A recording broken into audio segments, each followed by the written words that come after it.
Hello बच्चों, कैसे हैं आप सब। आई होप कि आप सब बहुत बढ़िया हैं। जैसा आप सबको पता है कि 17 जनवरी से आपकी प्रतिभा पर्व चालू होने वाले हैं, तो इसीलिए मैं आपको अभ्यास प्रश्न पत्र जो आपके एग्ज़ाम हुए हैं अभी, उन्हीं का मैं सॉल्यूशन लेकर आया हूँ। इस वीडियो को कंप्लीट देखें, एक एक क्वेश्चन जो है आप समझ जाएंगे, तो आपके आने वाले जो एग्ज़ाम हैं वो कंप्लीट हो जाएंगे। इसी के आधार पर आपका पेपर आएगा और मैं तो कहता हूँ कि यही आएगा। इसको वीडियो को कंप्लीट देखें, डिस्क्रिप्शन में लिंक है, वहाँ से अगर आप कंप्लीट सॉल्यूशन भाषा भारती इंग्लिश रीडर का भी देख सकते हैं जो आपकी बुक्स हैं, और ब्रिज कोर्स का भी देख सकते हैं। चैनल पर प्लेलिस्ट बनी हुई है। और इसी का आंतरिक मूल्यांकन का हिंदी इंग्लिश और अन्य सब्जेक्ट का भी जो सॉल्यूशन है वो भी आपको डिस्क्रिप्शन में लिंक मिल जाएगी, तो वहाँ से अगर आप जरूर चेक करें। चलिए बच्चा शुरू करते हैं। पहला क्वेश्चन क्या है, देखिए 1/5 और डिवाइडेड बाई 4/5 को आपको सॉल्व करना है। देखो बच्चों, मैं आपको बताऊं, इधर हो रहा है भिन्नों का गुणा। किसका गुणा? भिन्नों का गुणा हो रहा है ना।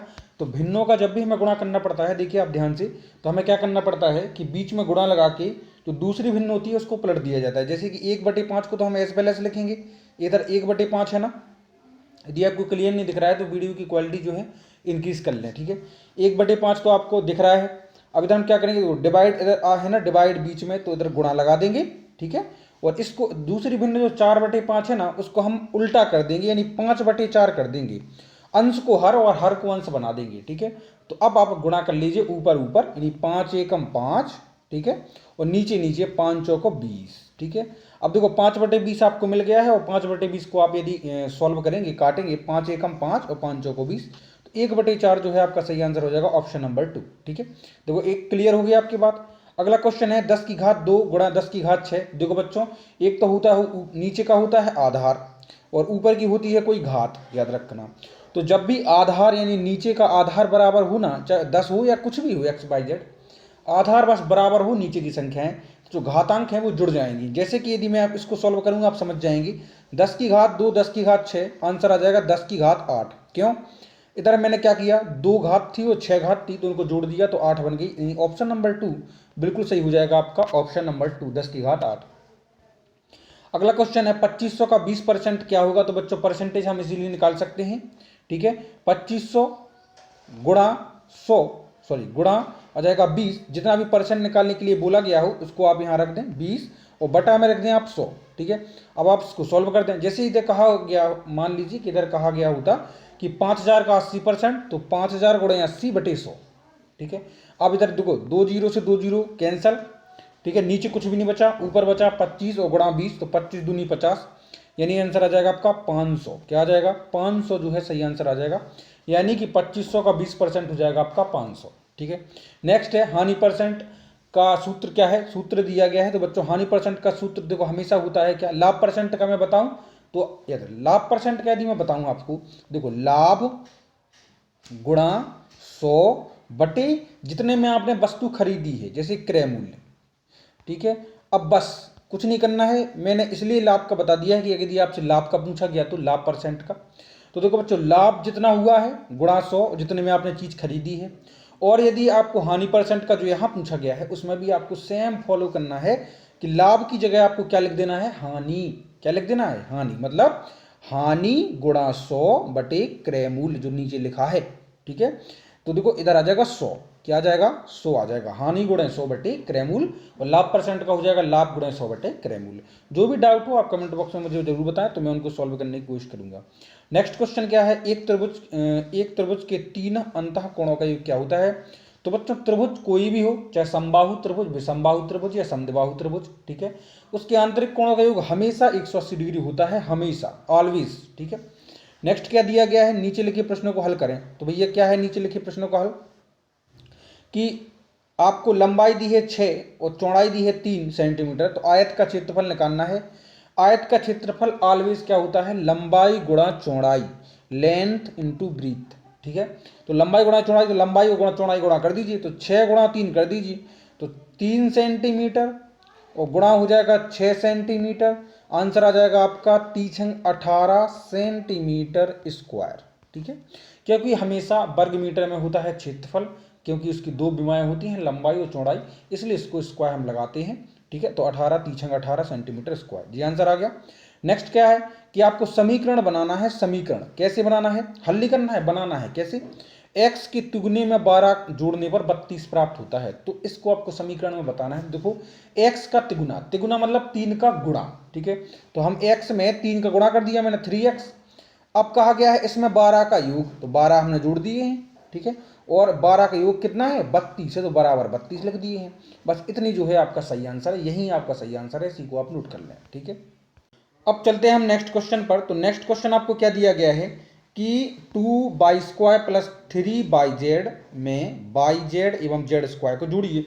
मतलब बच्चों बिल्कुल इजी है, कोई प्रॉब्लम नहीं आने वाली। इनको सॉल्व करना है आपको बीजीय व्यंजक को। देखो मैं आपको बता दूं, अगर माइनस होता तो बच्चों हमें जो दूसरा पद है उसको कोष्टक में रखना पड़ता, ये बात हमेशा याद रखना, ठीक है। और फिर जब हम उसको सॉल्व करते हैं तो अंदर के जो चिन्ह होते हैं वो बदल जाते हैं। जैसे ये प्लस में था तो ये माइनस में हो जाएगा। यदि इस में क्वेश्चन आया, ठीक है, तो मैं आपको उसको सॉल्व करके बताऊंगा, ठीक है। देखो इसको हम सॉल्व कर लेते हैं। इसको आप क्या करें, पहले इसका करने का तरीका ये है कि आपको वैसे तो डायरेक्ट भी आ सकता है, लेकिन मैं आपको समझाऊंगा। जैसे कि 2y², ठीक है, और प्लस हो जाएगा 3yz, ठीक है। और इधर आपको जोड़ना है ना, तो इसको हमने रख दिया और आप इसको रख दें जोड़ में, ठीक है। क्या लिखा yz, ठीक है, और इधर है आपका z स्क्वायर।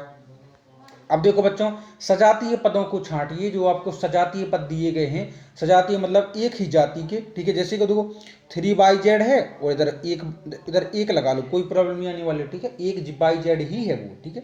तो 3yz और एक yz, टोटल हो गया आपके 4yz। तो आंसर आ जाएगा आपका final y² plus 4yz plus z square. ये जो है आपका फाइनल आंसर है, इसी को आप इसको लिख दें, ठीक है बच्चों। तो चलते हैं हम नेक्स्ट क्वेश्चन पर। नेक्स्ट क्वेश्चन क्या दिया गया है, देखिए नेक्स्ट क्वेश्चन है आपके सामने कि इस जो प्रतिशत दी गई है इसको दशमलव रूप में लिखें। बिल्कुल इजी है, मैं आपको दूसरा क्वेश्चन करके बताता हूं। जैसे आपसे कहा जाए कि आपको 50%, जो 50 है ना, 50%, इसको आपको दशमलव में चेंज करना है, तो क्या करें आप 100 से भाग दे दो। किससे भाग दे दूं 100 से। जैसे 50 को मैं 100 से भाग दूं, यदि 50 को मैं 100 से भाग दूं तो आंसर बनेगा आपका 0.50। यही जो है भिन्न में बदल गई ना, बस कुछ नहीं करना है। जैसे आपको कहा गया है इसको आपको भिन्न दशमलव बदलना, तो पहले देखो ये तो मिश्र भिन्न है, तो इसको पहले विषम भिन्न में बदलेंगे आप, ठीक है। जैसे कि तो विषम भिन्न बदलने का तरीका तो आपको पता होना चाहिए ना। 18 सही 3/4 है, तो इसका इसमें गुणा करो, 18 चौका 72 और 3 हो जाएंगे 75, तो 75/4। अब 75/4 को आपको क्या करना है 100 से भाग देना है, मतलब 75/4 100 से भाग देने के लिए आपको क्या करना पड़ेगा 1/100 से आप गुणा कर दो, या आप डायरेक्ट 100, यदि आप इस तरह से लिखेंगे कि भागे 100/1, यानी 100 से भाग देने के लिए, तो आप गुणा लगा के आपको वैसे उल्टा करना है, 1/100 आ जाएगा, ठीक है। तो आप 75/4 को कोई भी मतलब आपके सामने आ जाए भिन्न प्रतिशत, उसको आपको दशमलव में बदलना है, तो 1/100 से गुणा कर दीजिए बस, ठीक है। तो 75/4 गुणा 1/100, इसको सॉल्व करो तो 25 से कट जाएंगे, 25 × 75 और 25 चौका 100, ठीक है। तो इधर हो जाएगा आपका 3 एकम 3 और 4 चौका 16। अब 3/16 जो है आंसर आ जाएगा, और 16 से आप भाग दीजिए किसमें 3 में, तो आप 16 से भाग देंगे 3 में तो दशमलव लग जाएगा, और इधर ठीक है उधर 0 बढ़ जाएगा। 16 एकम 16, 16 दूनी 32, ठीक है। 16 एकम 16, कितने बचे आपके पास बचे टोटल 14, ठीक है। अब इधर आपने क्या लिया 0 लिया, ठीक है। तो 16 का पहाड़ा कितने बार पढ़ेंगे आप 8 बार पढ़ेंगे, तो 16 8 128 जो है आपका सही आंसर आ जाएगा 8 बार, ठीक है। तो अब कितने बचेंगे आपके पास बचेंगे 12, बचेंगे ना 12, ओके। अब आप इधर 0 लगाएंगे तो आप क्या कितनी बार पड़ेगा 16 छक्का 96, 16 सत्ते 112, तो इधर 112 यदि आप इसमें से घटाएंगे तो बचेंगे आपके पास 8, और फिर यदि आपने 0 लिया तो 16 पंचे 80, तो देखो जी पूरा कंप्लीट हो गया, और 0.1876 मतलब 0.1875, यही जो है आपकी दशमलव में चेंज हो गई, क्या 18 सही 3/4। आई होप कि आपको समझ में आया होगा, ठीक है। नेक्स्ट क्वेश्चन क्या दिया गया, एक साइकिल 1000 रुपये में खरीदी गई और 1150 में बेची गई, लाभ हानि ज्ञात कीजिए। बच्चों ये तो मैं आप पर ही छोड़ता हूँ, ये तो इतना ईजी है, आपको कुछ नहीं करना। जैसे आप कोई चीज़ 1000 में खरीदेंगे और यदि आप उसको 1200 में बेचेंगे तो आपको 200 रुपये का लाभ हुआ ना, तो बस आपने कैसे निकाला। इस क्वेश्चन का जो आंसर है मुझे आप कमेंट बॉक्स में बताएं, ठीक है। क्वेश्चन नंबर 10 का। अब देखिए नेक्स्ट है आपका पूरक कोण क्या है, 25 डिग्री का पूरक कोण। बच्चों पूरक कोण वे होते हैं जो दो कोण का योग 90 डिग्री हो जाए तो वो पूरक कोण है। अब उनमें से एक तो आपका 25 है और दूसरा निकालना है, तो बच्चों दूसरा क्या होगा, है ना। तो 90 में से आप घटा दो, 20 घटाएंगे 70, 5 घटाओ तो 65। इसका मतलब जो आपका पूरा कोण है 25 का वो हो जाएगा 65। तो इस बॉक्स में लिखेंगे आप 65 डिग्री। ठीक है, नेक्स्ट क्या है कि दिए गए चित्र को वो देखकर बताएं कि घड़ी की सुइयों के बीच कौन सा कोण बनना है। तो देखो बच्चों, 12 से लेकर 1 तक में बनेगा 30 डिग्री का कोण, हमेशा याद रखना 30 डिग्री का कोण बनता है। फिर दो तक में बन जाएगा 60 का, और 3 तक में बन जाएगा आपका 90 का। इसका मतलब 12 से 3 तक के कोण में 90 डिग्री का कोण जो है आपको इधर लिख देना है कि 90 डिग्री का कोण जो है आपका बन रहा है। अगला है 4 सेंटीमीटर भुजा वाले वर्ग का क्षेत्रफल ज्ञात करें। तो वर्ग का क्षेत्रफल ज्ञात करने के लिए आपको एक फॉर्मूला है, वर्ग का क्षेत्रफल बराबर भुजा गुणा भुजा। ठीक है, तो आप क्या करेंगे देखिए, तो देखिए मैंने आपके सामने एक वर्ग बनाया है। वर्ग की विशेषता ये है बच्चों, देखिए क्या, इस वर्ग की प्रत्येक भुजा है 4, क्योंकि वर्ग की ये विशेषता है कि उसकी चारों भुजाएं होती हैं बराबर, उसमें 4 कोण होते हैं वो भी बराबर होते हैं 90 के एंगल के। ठीक है, और चतुर्भुज के आंतरिक कोण का योग होता है 360। ठीक है, डिग्री 4 4 4 4। ठीक है, और वर्ग का क्षेत्रफल बराबर होता है भुजा गुणे भुजा, याद रखना, यानी भुजा स्क्वायर। ठीक है, भुजा स्क्वायर, तो 4 गुणा 4 बराबर हो जाएगा 16 सेंटीमीटर स्क्वायर, क्योंकि मैंने आपको बताया था क्षेत्रफल हमेशा स्क्वायर में आएगा, तो 16 सेंटीमीटर स्क्वायर। ठीक है, देखिए नेक्स्ट क्वेश्चन क्या दिया गया है, क्वेश्चन नंबर 14 के एंगल ए, एंगल बी और एंगल सी बराबर होते हैं 180 डिग्री। ठीक है, दो मैंने आपको पहले ही बताया है, कोई भी त्रिभुज हो उसके आंतरिक कोण का 180 डिग्री होगा। इधर आपको 40 दिया गया है तो इस बॉक्स में आप 40 भरें, इधर आपको 60 दिया गया है तो इस बॉक्स में आप 60 भरें। तो बच्चों इधर आपको दिया गया है x, ठीक है x, तो इधर आपको आप x भरें, तीनों को जोड़ दें तो 40 और 60 हो जाएंगे आपके 100, तो 100 प्लस x, ठीक है, बराबर में दिया है 180। अब आप देखो एक इक्वेशन बन गई, 100 इस तरफ चला जाएगा तो माइनस हो जाएगा, तो x बराबर आ जाएगा 80। इसका मतलब जो x है वो आपका 80 डिग्री है। ठीक है, नेक्स्ट है आपका 1000 रुपया मूलधन है, 5% वार्षिक ब्याज की दर है और 2 वर्ष के लिए समय बराबर 2 है। ब्याज ज्ञात करना है, ब्याज बराबर होता है मूलधन, ठीक है, क्या होता है, मूलधन गुणा दर गुणा समय बटे 100। ठीक है, principal into rate into time upon 100। ठीक है, तो आप 1000 गुणा 5 गुणा 2 और बटे 100 करेंगे, सही आंसर निकल के आ जाएगा। 2 से 2 जीरो कैंसिल हो गए, 5 दूनी 10 और 10 इधर बचे, 10 10 100। ठीक है, 10 का 10 में गुणा हो जाएगा, 100 जो है आपका इंटरेस्ट यानी ब्याज आपको मिलेगा। नेक्स्ट है 5 पैसा रेशियो 25 पैसा इज इक्वल टू 20 पैसा रेशियो x कितना। ठीक है, तो आपको कुछ नहीं करना है, 5 बटे 25 यानी इन दोनों को भिन्न में बदल लेना है, बराबर 20 बटे x यानी इन दोनों को भिन्न में बदल लेना है। अब क्रॉस मल्टीप्लाई कर देना, जैसे x गुणा 5 में करेंगे तो 5x आ जाएगा। ठीक है, बराबर 25 का 20 में करेंगे तो 25 दूनी 50 500 आ जाएगा, और 5 को आप 5 इधर गुणा में है क्योंकि 5 इधर जाएगा तो भाग में हो जाएगा, इसलिए 5 से आप 500 काट देंगे, x बराबर सही आंसर आ जाएगा 100। कितना आ जाएगा 100। अगले चलते हैं, तो अगला क्या है देखिए, अच्छा इधर है आपका इक्वेशन दी गई है कि 2x minus 1 is equal to 3 में x का मान ज्ञात करें। देखो बच्चों 2x minus 1 is equal to 3, minus में 1 है इस तरफ जाएगा तो प्लस में हो जाएगा, तो यानी कि 3 की जगह हो जाएंगे 4। हमारे पास कंडीशन बनेगी x बराबर 4। ठीक है, और x इधर क्योंकि 2 गुणा में है इस तरफ जाएगा तो भाग में हो जाएगा, तो 2 से भाग चला जाएगा 4 में तो 2 बार जाएगा, तो x बराबर आपका सही आंसर आ जाएगा 2। ठीक है, अगला है x घात 0 का मान क्या होगा। तो बच्चों कोई भी संख्या हो, चाहे वो x हो, y हो, 2 4 1000 करोड़, कोई भी संख्या की घात यदि 0 है तो उसका हमेशा आंसर 1 आएगा। जी बात हमेशा याद रखना, जब मैंने आपको NAS की तैयारी कराई थी तब भी मैंने बताया था। तो x घात 0 बराबर आंसर आ जाएगा 1, तो आप यहाँ 1 भरें। नेक्स्ट है 12 बटे 20 का निम्नलिखित परिमेय संख्या को उसके न्यूनतम रूप में लिखें।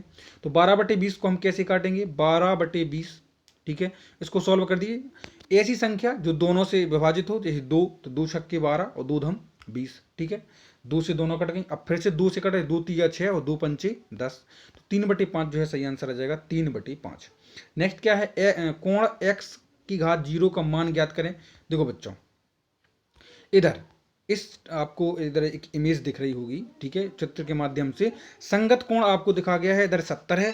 नेक्स्ट संगत कोण क्या है, तो संगत कोण हमेशा बराबर होते हैं। ठीक है, तो इधर देखो इधर x इधर 70 है, क्योंकि 2 रेखाएं जो पैरेलल होती हैं, हमेशा याद रखना, पैरेलल रेखाओं को यदि कोई तिर्यक रेखा काटती है तो उस पर बनने वाली जो भी कोण होते हैं या जो कंडीशन होती है वो इक्वल होती है।